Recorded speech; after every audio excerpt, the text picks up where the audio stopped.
নমস্কার, সুপ্রভাত। আমি অর্চনা।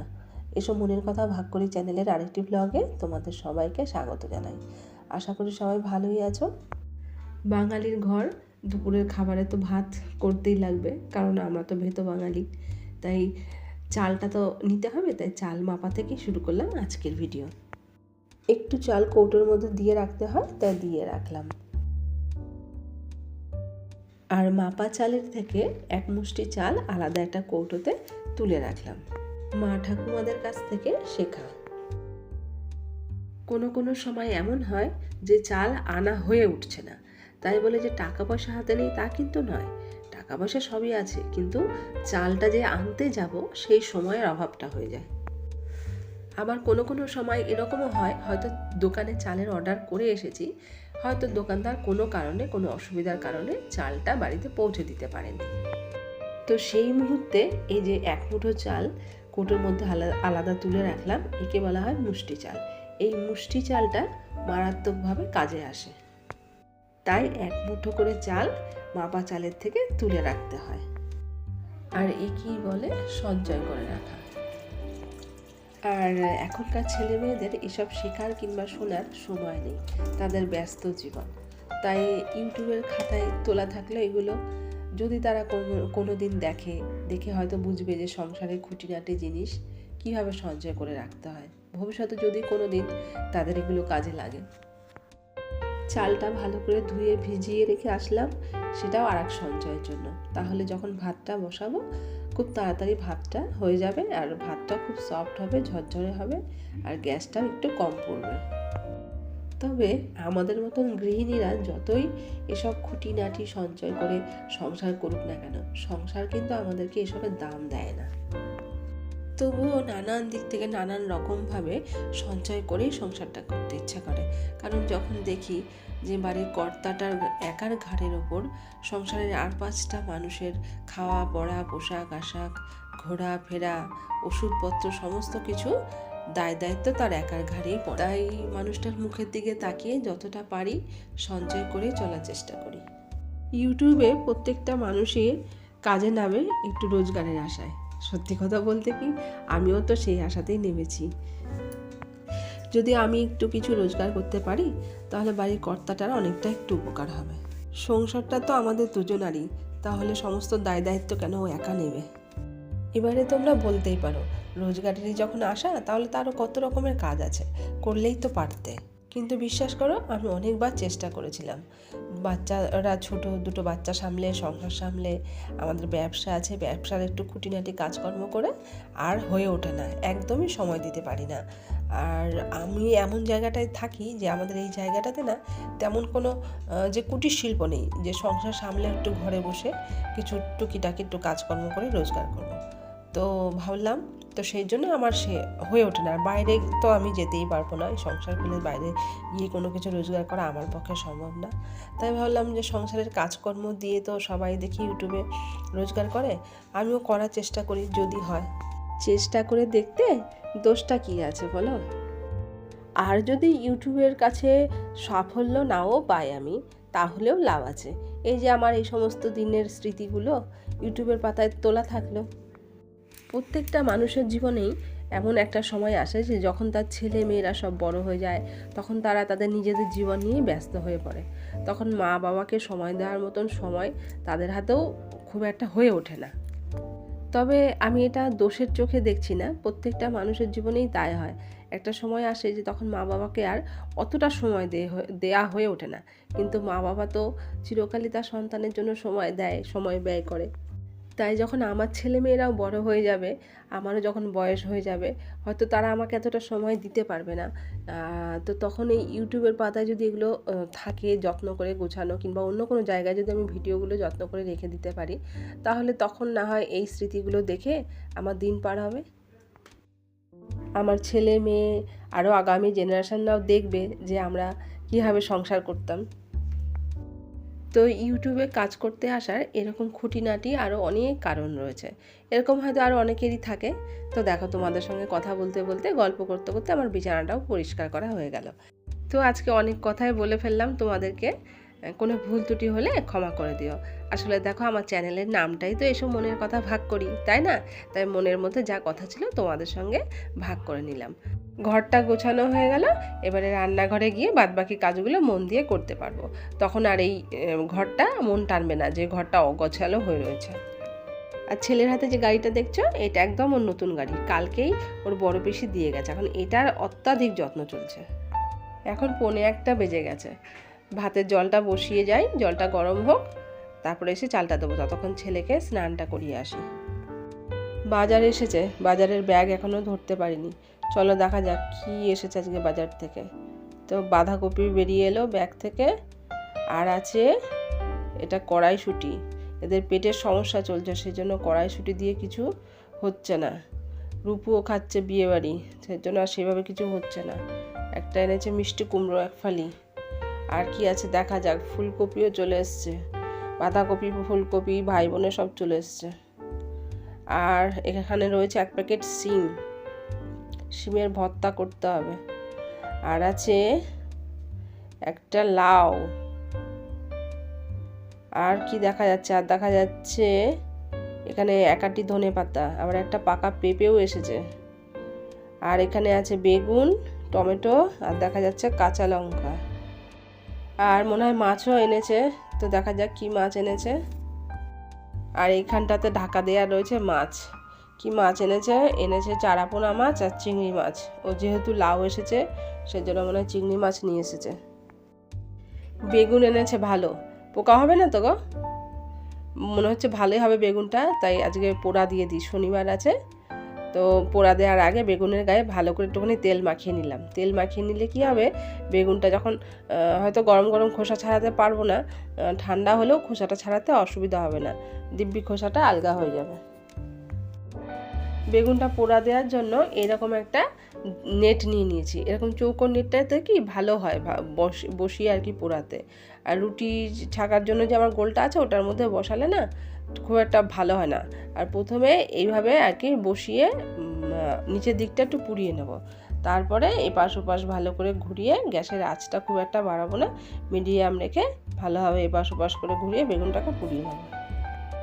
অনেকেই বলে বেগুন পোড়ানোর পর খোসাটা নাকি ভালো করে ছাড়াতে পারে না, তো সেই কারণে যে তেলটা মাখিয়ে নিতে হয়। তেলটা মাখিয়ে নিলে কি বেগুনটা যখন পোড়ানোর পরে হয়তো গরম গরম খোসাটা ছাড়াতে পারলে না, ঠান্ডা হয়ে গেল, তো তখনও কিন্তু খোসাটা ভালোভাবে ছাড়ানো হয়ে যায়।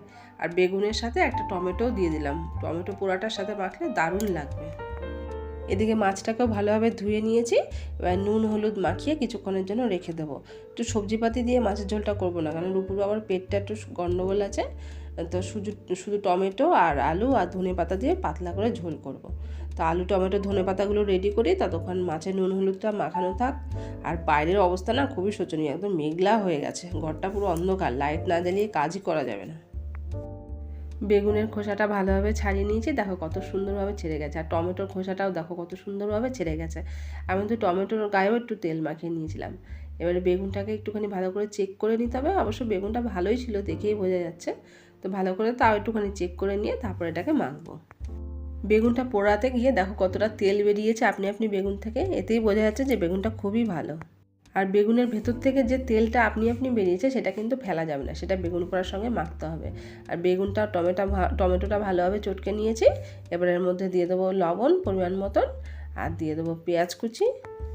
এবার একটু দেবো পরিমাণ মতন কাঁচা লঙ্কা কোচানো, আর দেবো একটু কোচানো ধনে পাতা। এবার একটু সর্ষের তেল দিয়ে দেবো পরিমাণ মতো। তারপরে সবগুলোকে ভালোভাবে মেখে নেব। আর এই পৌষ মাসে কিন্তু বেগুন পোড়া খাওয়ার উপযুক্ত সময়। বেগুন পোড়াটা মাখা আমার হয়ে গেছে, একটু নুনটা চেক করার জন্য মুখে দিয়েছিলাম। কি বলবো বন্ধু, যা টেস্ট হয়েছে না, হেভি লাগছে, গরম ভাতে একদম জমে যাবে। ঝোলটা ফুটে উঠেছে, এবার এর মধ্যে মাছটা দিয়ে দেবো। মাছের ঝোলটা একদম ভালোভাবে ফুটে একদম কমপ্লিট হয়ে গেছে। এবার একটু ধনে পাতাটা ছড়িয়ে দিলাম, এবার কিছুক্ষণ ঢেকে রাখলে পুরো একদম ঝোল কমপ্লিট। চলো তাহলে আজকে কি রান্না করলাম দেখিয়ে দিই। এখানে আছে 1 হাঁড়ি গরম গরম ভাত, একদম ধোয়া ওঠা। আর এখানে আছে ডাল, এটা আজকে করিনি, এটা কালকেরই রয়ে গেছে। আর এখানে আছে একদম ধোয়া ওঠা চারাপোনা মাছের ঝোল, আর আছে বেগুন পোড়া মাখা। এতেই তো জমে যাবে, আর কি লাগবে। সন্ধে বাজে এখন 8টা। সন্ধ্যাবেলার যা কাজকর্ম ছিল সেগুলো সারার পরে একটু সেলাই নিয়ে বসেছিলাম। তো তোমাদের একটা জিনিস দেখায় যে তোমরা যারা আমার পুরনো বন্ধুরা আছে, তোমরা যারা আমার আগের ভিডিওটা দেখেছো, আগের ভিডিওগুলো তোমরা খেয়াল করেছো যে আমার যে দোতলার ওপরে ছাদে একটা যে ঘর আছে, সেখানে একটা ঘরে অনেক আবর্জনা ভর্তি হয়েছিল। তো সেই ঘরটা পরিষ্কার করতে গিয়ে দেখো কি পেয়েছি। কিছুদিন আগে তো ঘরটা পরিষ্কার করেছি, তো এই পরিষ্কার করে এই আসনটা আমি পেয়েছি। যে আসনটা আমি বহুদিন আগে এটা হাত দিয়েছিলাম করার জন্য, আমার বিয়ের পরেই। কিন্তু তারপরে একটার পর একটা চাপের পর আর এদিক ওদিক করে আর এই আসনটা করে ওঠা হয়নি। ছেলে মেয়েরা আসলো, তাদের বড় করা, তাদের পেছনেই কত সময় চলে যাচ্ছে। হ্যাঁ, সেই তখন আর এগুলো করে আর সময় পাইনি। এই টুকটাক মাঝে মধ্যে একটু করতাম আর রেখে দিতাম। তো সেইটা অনেক দিন থেকেই আমি আর খুঁজে পাচ্ছিলাম না, সেই জিনিসটা আজকে খুঁজে পেয়ে গেলাম। তো আমার কাছে না এই জিনিসগুলো পরম যত্নের আর অনেক ভালোবাসার জিনিস। এই সেলাই ফোড়াইগুলোকে আমি খুব ভালোবাসি। তো এই ডিজাইনগুলো কিন্তু আজকালকার, মানে এই ডিজাইন কি, এই সেলাই ফোড়াই, এই আসন সেলাই আজকালকার আর কেউ করতে চায় না। আগে দেখেছি মা ঠাকুমাদের, কাকিমাদের, জেঠিমাদের শীতকালে দুপুরবেলায় বসে বসে রোদ্দুরে উলের কত কাজ করতাম। তো এখন তো আর সেসব হয় না। তবে এই ডিজাইনটা যে আমি করতে নিয়েছিলাম না, এই ডিজাইনটার নাম হলো আনারসের চোখ। তো আমি ভাবছি যে এইটাই যখন পেয়েছি তো তোমাদের সঙ্গে শেয়ার করি। যদি তোমরা কেউ এটা দেখে, ডিজাইনটা দেখে পছন্দ হয়, যদি কেউ করতে চাও আর কি, কিংবা হয়তো অনেকেই জানো, ভুলে গেছো, আমারটা দেখে হয়তো আমার মনে পড়তেও পারে, তো তখন তোমরাও আবার করবে। তো সেই জন্য চলো এটা একটুখানি দেখি কি করে করি। ঠিক আনারসের গায়ে যেমন একটু সবজি হলদে হয়, ওইভাবেই ডিজাইনটা তুলেছিলাম, একটা হলুদ একটা সবুজ দিয়ে। আর এই দেখো হলুদের এই গুঁড়িটা ওপরে থেকে কালারটাও ফ্যাকাশে হয়ে গেছে। তো যাই হোক, আমার কাছে যা উল আছে এই দিয়ে আমি একটু করে দেখাবার চেষ্টা করছি। আর দেখে যদি ভিডিওটা ভালো লাগে তাহলে একটা লাইক, একটা শেয়ার করে দিও। আর আমার চ্যানেলের সব ভিডিওগুলো যদি ভালো লাগে তাহলে সাবস্ক্রাইব করে আমার পাশে একটু থেকে যাও। আর এখানটাতে দেখো একটা অর্ধেক চোখ করা পড়ে রয়েছে, যেটা দেখো এই যেটা অর্ধেক হয়ে পড়ে আছে। তো এইটাকে পুরোটা করে নিই, তারপর একটা সবুজ সুতো দিয়ে, মানে উল দিয়ে একটা করে দেখাবো। আর এই সেলাইটা কি করে করতে হবে বলো তো? এই যে আমি দেখিয়ে দিচ্ছি। এই যে দেখো এখানে সুতোটা শেষ, এখানে থেকে একটা দড়ি, মানে আমি এই সাইডটা থেকে উঠেছিলাম, এই সাইড থেকে ওইদিকে গেছি, ওই দিক থেকে এইদিকে, মানে এটাকে কোনাকুনি করে তুলতে হবে। আর ঠিক যেই ঘরটা দিয়ে আমি সুতোটা বার করব, ঠিক একটা দড়ি বাদ দিয়ে তার পাশের ঘর থেকে আবার সুচটাকে আর কি বার করতে হবে, করে এই পাশ থেকে ওই পাশে কোনাকুনি করে যেতে হবে। এই দেখো এখানে ঠিক এই একটা সুতো বাদ দিয়ে আমি সুচটাকে তুলে নিয়ে আবার ঠিক যাবো গিয়ে সোজা ওই পাশে, আবার ওই পাশ থেকে এই পাশে কোনাকুনি করে করতে হবে। এই দেখো এই হলুদ সুতোটা দিয়ে, মানে উল্টা দিয়ে এটা একটা আমার কমপ্লিট হয়ে গেল। এই দেখো এটা কমপ্লিট হওয়ার পর এইরকম দেখতে লাগছে। তো এবার একটা ওই সবুজ রঙের উল দিয়ে তোমাদেরকে করে দেখাবো। এই দেখো, যখন প্রথমে তোমরা শুরু করবে, একটা সাইড থেকে তো করবে, তো প্রথমে না ঘর গুনে নিতে হবে। এই সাইড থেকে 6টা, ওই সাইড থেকে 6টা, আবার মানে চারদিক থেকে 6টা করে ঘর মানে গুনে নিতে হবে। আর তোমরা যারা আসন সেলাই করো তোমরা তো জানো যে 2টো সুতো ধরে একটা ঘর হয়। তো এরকম 2টো সুতো ধরে একটা ঘর গুনে এদিক থেকে ওদিক থেকে 4 সাইড থেকে 6খানা বাদ দিয়ে 6খানা নিয়ে একটা খোপ করে তার মধ্যে এটা সেলাইটা করতে হবে। এই আমি দেখিয়ে দিচ্ছি, দেখো এই দেখো 2খানা সুতো এভাবে তুলবো, এই যে 2টো সুতো তুললাম সুতোর মধ্যে, এটা হলো একটা ঘর। আমি ওই নিচটাতে তোমাদেরকে যেখানে দেখালাম সেখানে করিনি, কারণ আমার তো সবুজ সুতো, তো আমি এই হলুদটার পাশে করেছি। এই দেখো এই কর্নারটা দিয়ে আমি সুচটাকে দিয়ে উলটাকে বার করে নিলাম এই পাশে। 4 সাইড থেকে ঘর গুনে নিয়ে একটু সুচটাকে ঘোরালে এটা বড় একটা ফুটো হয়ে যাবে। তো সেইটা চিহ্নটা রেখে আর কি করতে হবে।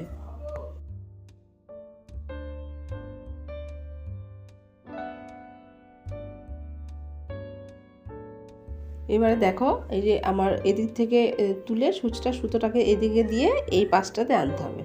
এই পাশে এনে তাহলে আরেকটা কোনা হয়ে গেল। তারপরে এই পাশ থেকে একবার ওই পাশের কোনায় গিয়ে একই রকমভাবে ওদিক থেকে একটা সুতো বাদ দিয়ে সুচটাকে তুলে নিতে হবে। এইভাবে ঘুরিয়ে 4 সাইডটা একই রকমভাবে করতে হবে। এই দেখো দেখতে পাচ্ছ, ঘুরিয়ে করাতে মাঝখানটাতে একটা দেখো কি সুন্দর ঘর মতন হয়েছে। আর দড়িটা না খুব একটা জোরে টানবে না, আসনের সঙ্গে সুতোটা লেগে গেলে ব্যাস, আর খুব একটা টাইট করতে হবে না, নাহলে কুঁচকে যাবে।